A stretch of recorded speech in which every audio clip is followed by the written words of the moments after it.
he's not at the same level with the president. No. He's at the same level with the Bebe who's the chameleons. He's a musician. He will never stop being a musician. That's why now all the people in the opposition are suffering. They are suffering because they refuse to accept the truth that they are dealing with an artist. They are not dealing with a politician. They are not dealing with a presidential material. No, they were dealing with an artist who is directly competing with his fellow artists. That's why some of the fans, his musical fans, come up and say, Bebe Cool Kyagulanyi yamuleka da. So it is a musical thing. Yamuleka. These are the same people who cannot ask this guy to reason politically or economically. But to them it is about Kyagulanyi yaleka Bobi Wine yaleka Bebe Cool. Bobi Wine yaleka chameleon. So in a nutshell, ne Bobi nga jali ayagala ku making sure nti akakasa nti abonna baleka nenga ate kabaka yamukola mulina bwenti. Let me tell you, in the first 14 days Kyagulanyi was conversing about Bebe Cool on his rallies. I have that video in Fort Portal where he had done his rally, telling his people that when this Rasta comes here kneeling down giving t-shirts, comes, chase him away.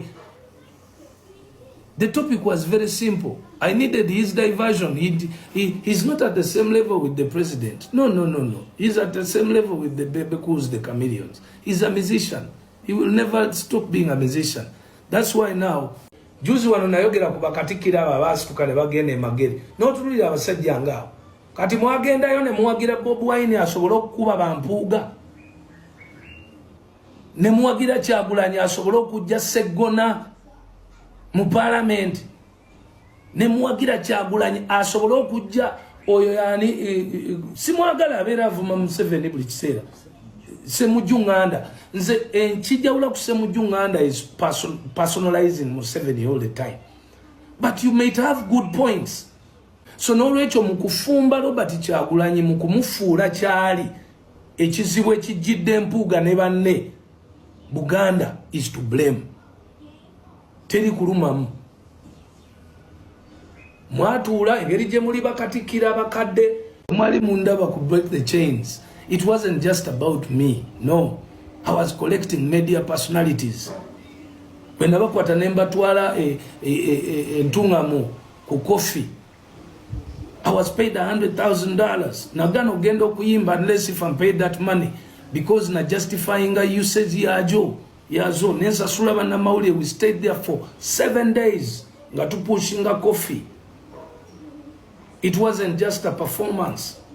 Bobo saba sente ng'omuyimbi justify the money to the client. Era bwe nawuliranga abantu boogera ebintu ng'anda ebyo Nauganda baba nayiga batya baba nayiga ddi. Gwe tosobola kulaba nti omusajja omu atambudde ne bannamawulire 7 buli omu amusasula $15 daily n'amusuza n'amuliisa. Gwe gattagattamu awo plus mangu olabe nti in one day abaspendinze sente mmeka. Bwe nabajjaawo ne ndyoka mbatwale Kenya muti mwabalaba nti nasulanga nabo mu zi high-end hotels abamu bayita mu nnyonyi abalala ne bayita ku ground. Bwe nave Kenya ne mbatwale Tanzania muti mwabalaba. Did not allow masses. So the Electoral Commission came up with saying that you can only gather 200 people. So Kyagulanyi, I knew that he wasn't going to use 200 people. He knew that the president is scared of COVID because the president was always covered and wasn't getting close to people. He was at a distance. So I knew that this picture is going to be, if Kyagulanyi goes on the roads with these masses of people, and then the president stays in a tent with 200 people, the picture is automatically going to be misinterpreted as Museveni not having supporters. It was a very dangerous moment. Because imagine 3 months when Museveni is in tents of 200 people and Kyagulanyi every day has masses of people walking on the road.